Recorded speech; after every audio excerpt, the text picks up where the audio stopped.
Good afternoon and welcome. My name is Jamie Flarlog and I'm the Executive Vice President for Global Business Development here at ITI. I'm joined today by my colleague Doug Cheney, Specialist in CAD Validation. Doug's going to be joining us in the Q&A session following the webinar. Today we're going to explore ways in which organizations can reduce the cost impact of design change on engineering and manufacturing processes. We've broken up the webinar into two modules. In the first module, we will quantify and qualify the business problem by examining the processes and user actions that prevent the downstream reuse of 3D models.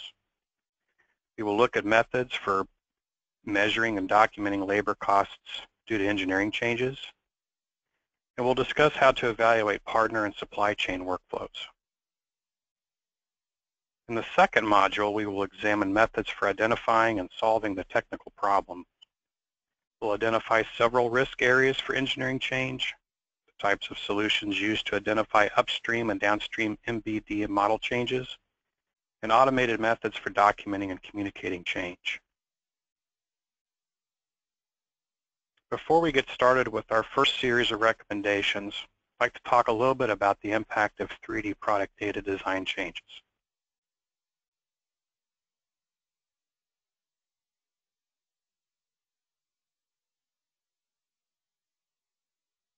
The adoption of 3D model-based definition and digital manufacturing technologies requires an unprecedented level of 3D product data precision and accuracy.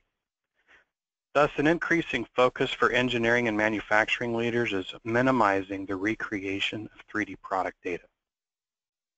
Production pressures drive shop floor behavior, and if 3D MBD models aren't usable in downstream processes, knowledge workers and suppliers are likely to redesign or rework the models.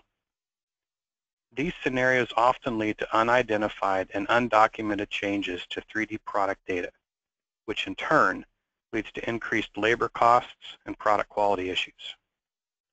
Successful model-based enterprise initiatives identify gaps early in the product development and manufacturing process by using real-time methods for finding, documenting, and communicating changes to 3D production data.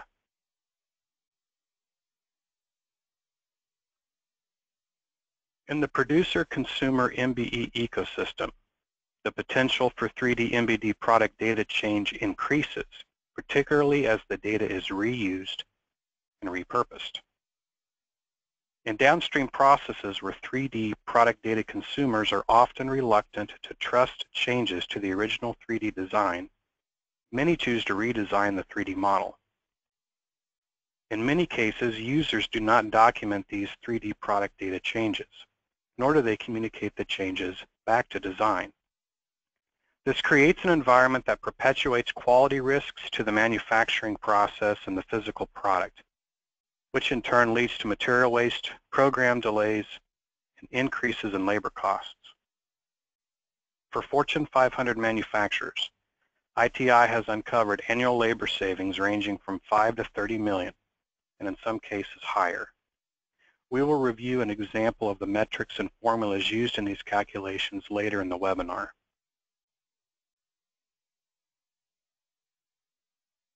In our first module, we're going to qualify and quantify the business problem. And our first recommendation is to form an MBE data quality improvement team.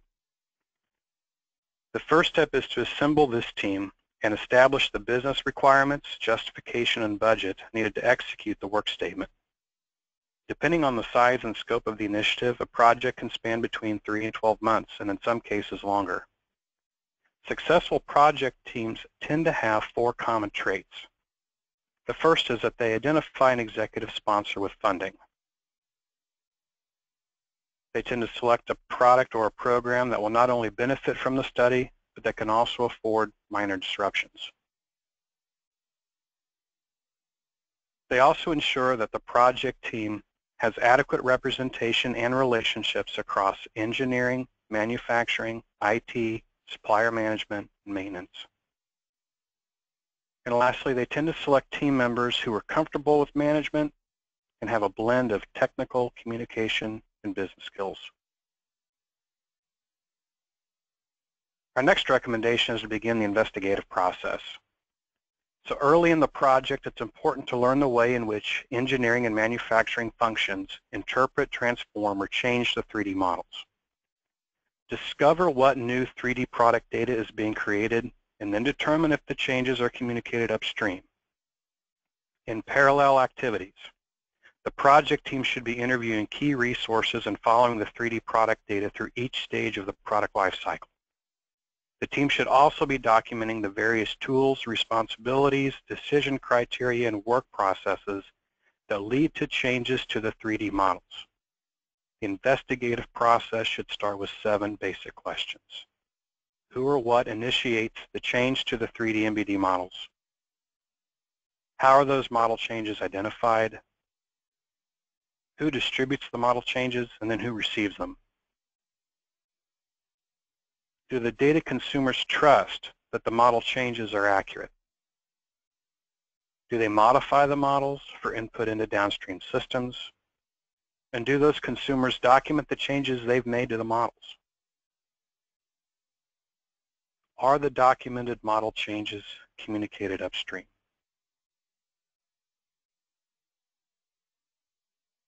Now, as you continue through your investigative process, eventually you're going to extend this to the supply chain. Our next recommendation is that you analyze the supplier engineering change processes as well as their feedback loops.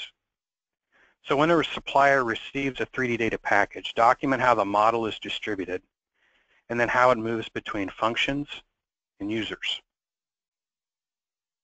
If a change request was submitted back to the organization, record the path of the 3D product data as well as any changes that may have happened during the process. We also recommend that you document the response times from your organization to the supplier. It's also important to note the amount of time that users at the supplier will wait for verification of a change or wait for verification of data accuracy before they begin to look for a workaround. Finally, observe the solution that the supplier uses and see if the 3D model itself was changed in the process. It is extremely important for OEMs and Tier 1s to determine if the 3D model that the supplier sends to you is different from the one that you originally sent to them. Our next recommendation is to establish metrics and to measure cost impact. Now, establishing trustworthy metrics is a critical piece to determining the cost impact of any kind of changes to 3D product data. By delivering measurable findings, project teams can then correlate the cost of change to the MBE lifecycle. ITI recommends beginning with a standard list of metrics that are approved by management, which may include, but are not limited to, the following 9 items. Look at the minimum and maximum number of 3D model changes per month by product, group, or function. Look at the total number of 3D model changes, either by part, assembly, program, or enterprise-wide. Look at the number of hours each group spends interpreting change documentation, and the number of hours all the groups and functions spend interpreting engineering change. Look at the cost to incorporate 3D model changes by third parties or suppliers. Measure the number of pre-release cycles and check fix cycles, and the number of hours required to document changes to the 3D product data. Get an average labor estimate by group or function or contract or job title. And then make sure that your per year costs are translated into 1, 3, 5 year cost impacts.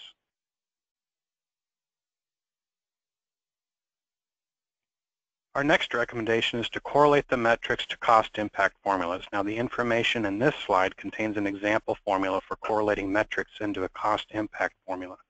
This is for monthly labor savings only. You can obviously extrapolate that to annual savings. But essentially in this formula what we're looking at is a number of different metrics. Number of model changes per month, time to interpret the change, to document the change, implement the change, number of model checking cycles, and then the labor rate. One of the things that I would recommend is that you ask management to approve the discovery team's investigative methods as well as their metrics and the cost estimation formulas. I would also recommend that you keep the management team informed of your progress with periodic reporting. Once the results are published, the team can reiterate to the organization's engineering and manufacturing stakeholders that the metrics in the formula you used in the calculations were approved by management. This chart was created by ITI founder Dr. Jack Lemon, and it illustrates that design costs stemming from design changes are an order of magnitude cheaper to absorb if the changes are made earlier in the product life cycle. ITI specializes in providing consulting and software tools that are necessary to gain early visibility into 3D product data changes before they become problems downstream and certainly more expensive to solve. Now, before we get into the second part of our webinar, I'm going to ask Margot if she would like to conduct a poll with our audience. Margot? I would. We have our first poll here. We want to ask everyone, how does your organization communicate engineering changes to customers and suppliers? So we have a series here: email, customized supplier portal, PLM system, maybe it's a manual paper-based system, possibly you don't know, but go ahead and ring in with your most frequent method, and we will give everyone just a few more seconds to weigh in before we share the results.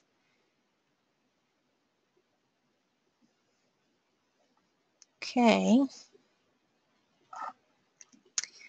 All right, I'm going to close this poll and show everyone the results. Looks like 29% are email, 38%, the highest, is a customized supplier portal, 24% of people with a PLM system, and then only 3% of people are still doing things manually, and then 6% don't know. Okay, Jamie, I'm going to turn this back over to you. That's interesting information, Margot, and certainly in alignment with what we've seen with some of our customers. As we get into the second part of this webinar, we're going to look at some technical issues. So how do we identify where engineering change is occurring, and then how do we document, communicate those changes to the right stakeholders? The first area that we're going to look at is design change risks in the Single-CAD environment. Now, the most common sources of unidentified or undocumented engineering changes to 3D MBD data is typically related to the following four conditions: CAD version upgrades across major releases, inadequate engineering change processes, communication, or training, poor modeling practices, and long-term archival workflows. CAD version upgrades or release upgrades can lead to changes in 3D product data, and in this example, extra geometry was created when the model was updated in a new version of the same CAD system. For organizations that lack adequate engineering change processes, communication workflows, or training, the risk of engineering changes being propagated into downstream processes increases. Such was the case in this example, where an intentional model change created an unintentional defect.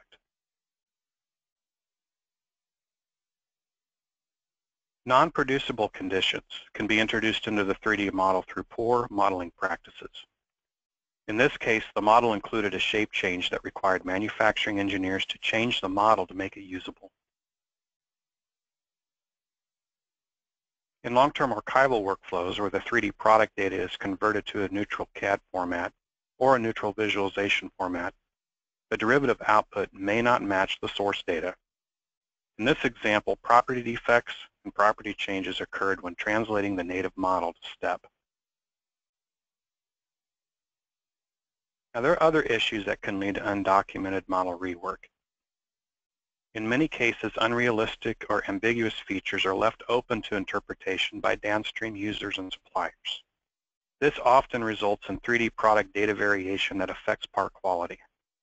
From ITI's experience, this variation is unlikely to be communicated either upstream or downstream or incorporated back into the 3D master. Now, before I get into a manufacturing example, I'm going to ask Margot if there's another poll we'd like to conduct. Yes, this is our last poll for everyone, so make sure you participate. This question, what do your downstream data consumers primarily use? So if you're in design, which deliverable are you usually passing along? Is it a 2D drawing only? Maybe it's a combination of 2D and 3D. We have a difference here between 3D models and 3D models with PMI. And then obviously if you don't know, you don't know. Everybody's ringing in on this one pretty quickly. I see a clear winner shaping up here. I'm going to save this and share the results. Okay, so 80% of people are doing a combination of 2D and 3D. Only 14% are still on 2D only. We've got about 3% of people that are already to the point where they're only doing 3D models. So interesting. That is interesting, Margot, and it's again still in alignment with what we're seeing in the industry today. Very good. Thank you, Jamie.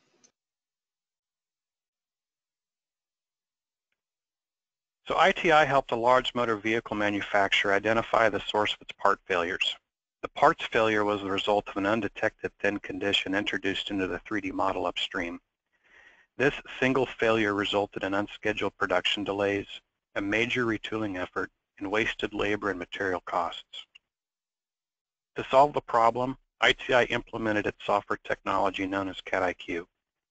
CAD-IQ detected a zero thickness condition inside the 3D model, and this undetected condition resulted in testing failures for dozens of parts because the molded fender was missing material, which made the fender crack during fatigue testing. ITI has consulted on dozens of large enterprise projects where the graphical representation of the data, along with the precise geometric representation, contain non-producible conditions that could not be detected by the designer, design checking tools, or manual checkers. Our CAD-IQ solution augments product development processes in a way that automates the inspection and validation of 3D product data. Now, another area to consider are design change risks due to multi-CAD processes.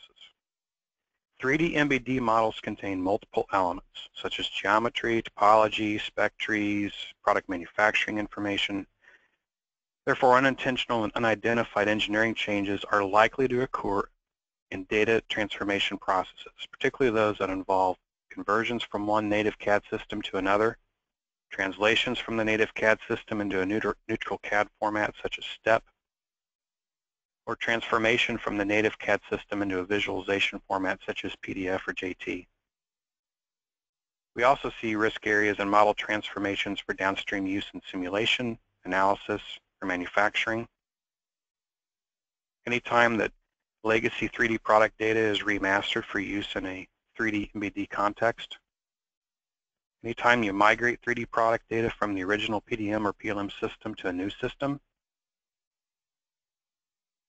anytime you outsource your 3D product design authority to a third party, or in situations where you're collaborating with partners and suppliers on 3D product data.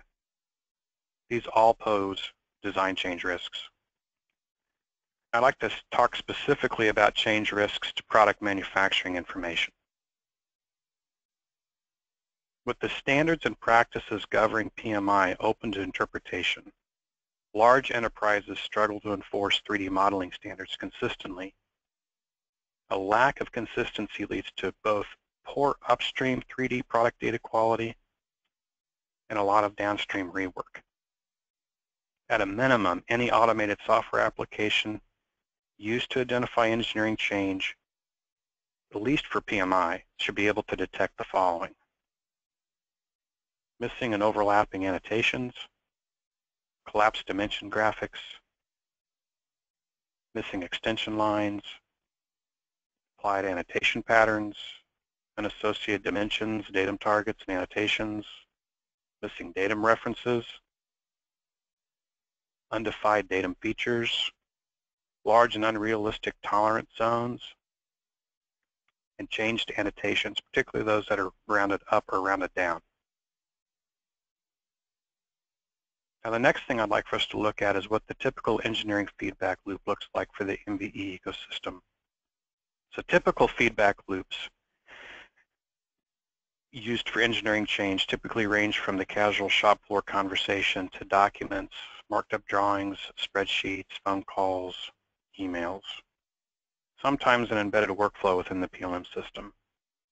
Unfortunately, many of these solutions don't provide a visual representation of the change that actually occurred in the 3D product data. Additionally, there aren't any ways to track or document or communicate any of the changes.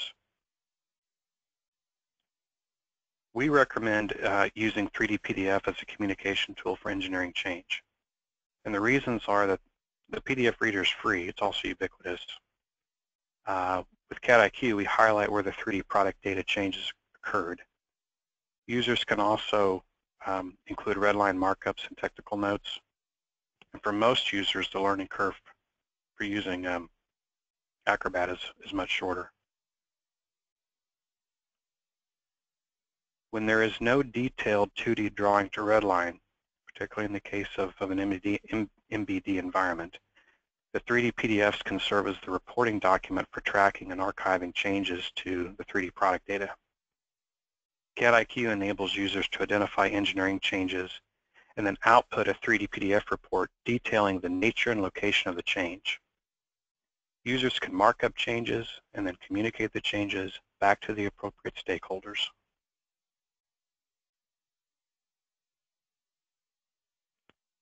Finding and remedying the differences between as-designed models and as-built components is critical to establishing the data integrity of a product or program that relies on an MBE ecosystem. Our webinar offered 8 recommendations for addressing the business and technical issues related to engineering change. First, form an MBE data quality improvement team. Second, begin the investigative process. Third, analyze supplier change processes and feedback loops. Correlate metrics to cost impact formulas. And reduce design change costs earlier in the life cycle. Identify change risks in Single-CAD environments, and then identify change risks for Multi-CAD processes. And finally, we recommend using PDF documents for documenting and communicating 3D product data changes. At ITI, our consultants have helped Fortune 500 manufacturers alleviate the business impact and the technical constraints of 3D MBD engineering change. Because of our experience, ITI can apply a broad view of the MBE landscape to your business and technical challenges. We encourage you to contact us if you have any questions. Now I would like to turn our Q&A session over to Margot.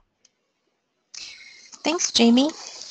Everyone can submit their questions in the question window. I know that we will have Doug Cheney on with us. I think we lost him, Jamie, just so you know. Earlier, I don't see him in our panel here, so hopefully Doug will be able to join us again. I'm still on. Oh, there you are, Doug. Very good. I didn't see your name. So, Doug, thanks for making time to join our call. All right, so a question here. In ITI's opinion, does the implementation of MBE cost more or less for an engineering organization?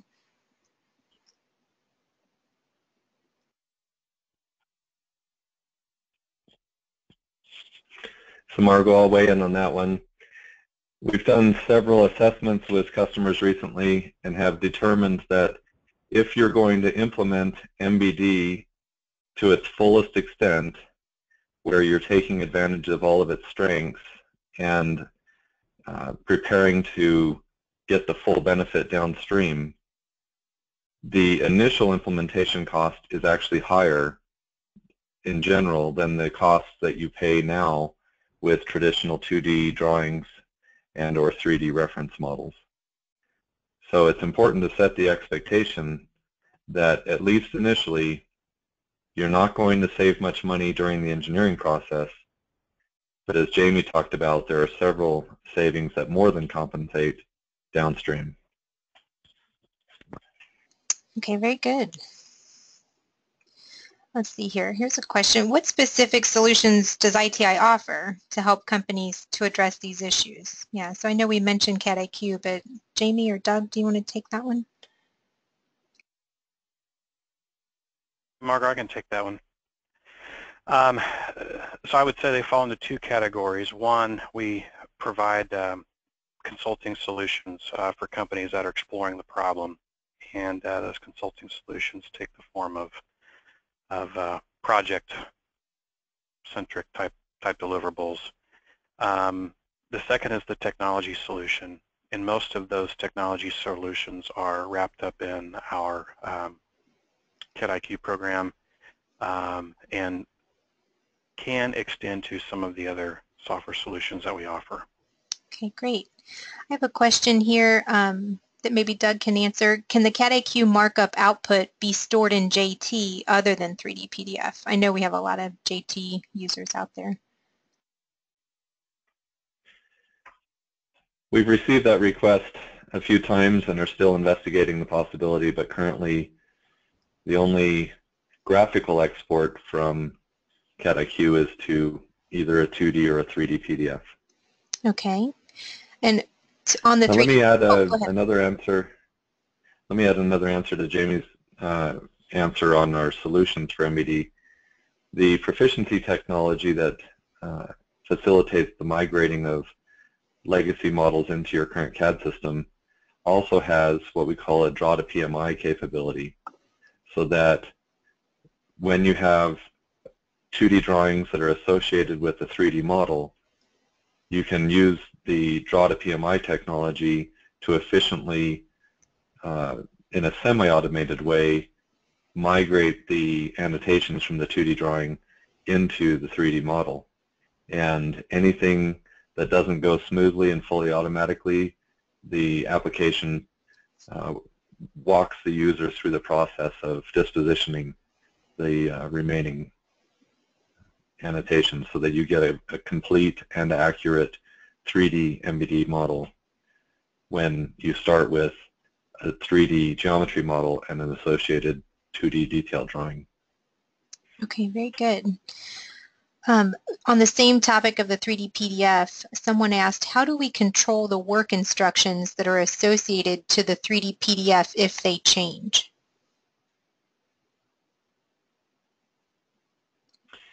So we need to be clear that when we talk about a 3D PDF produced by CAD-IQ, it is only for the purposes of communicating the diagnostic results identified by CAD-IQ for either the native model looking for defects or a downstream model looking for differences. I think this question is more related to 3D PDF models that are created as visualizations of the original MBD model, and that's not the business that we're in with our technology. Okay. We can recommend some other companies. In fact, at the top of our list would be Anarch. Yeah. For the generation of 3D PDF visualization files. Okay. We have another question here. Did you develop solutions for quality control using 3D metrology software, data from 3D scanners? So we have partnered with metrology vendors in order to understand their requirements on the 3D PMI data that is going from engineering into their downstream system. And we are in the process of enhancing our native model quality checking to account for those downstream metrology requirements. But I think this question is related more to the data that is generated by the downstream metrology system and using that data back upstream. And we are still in a research project mode for that scenario. There's an active project sponsored by NIST and the DMDI programs, and I would refer anyone interested in understanding what ITI is doing relative to bringing that downstream metrology information back into engineering. I'd refer you to ASA Trainer. Yes, so the person that submitted that, I will connect you after our webinar here. Okay, I have another question. In your experience, once CAD authors are trained in applying MBD, does their lead time decrease over time compared to not applying MBD, or do the benefits only appear downstream? That's a very good follow-on question to our previous discussion about cost. The hope is that not only are your users more efficient in building good quality MBD models, but that your implementation of the authoring technology improves, and that includes the fundamental capability of that technology. I would encourage anyone who's serious about implementing MBD to get involved in the MBD-specific user groups for your CAD system, and through that group, make your requirements very clear to your CAD vendor so that any inefficiencies in the authoring process can be resolved over time, hopefully near term rather than long term. Great. Okay, we have time for maybe a question or two more. How open are our solutions? Can you talk to how things are integrated and such with CAD IQ, I guess, in particular? So each of our technology solutions has been integrated into various PLM workflows and custom delivery systems, as well as custom internal automated processes. So they are easily integrated into those systems. As far as openness, from the perspective of a programming interface into the internal data within our systems, each application does have a programming interface for that purpose, and some advanced customers are using that interface to create custom reports. So I'm thinking specifically about CAD IQ and CAD Fix, both of which have diagnostic results, and in the case of CAD Fix, statistics on the cleanup or healing of the model that has been performed. And those results are available through programming interfaces for custom reports. But remember that with CAD Fix, the data itself can be exported into multiple formats that you can then use in other systems. And with CAD IQ, as I mentioned, we do already support the export of the diagnostic information to 3D PDF, as well as Excel and formatted text reports. So that's why the need for customer programming is relatively small, because we already support the export of the complete information to multiple formats that customers are able to use. Great.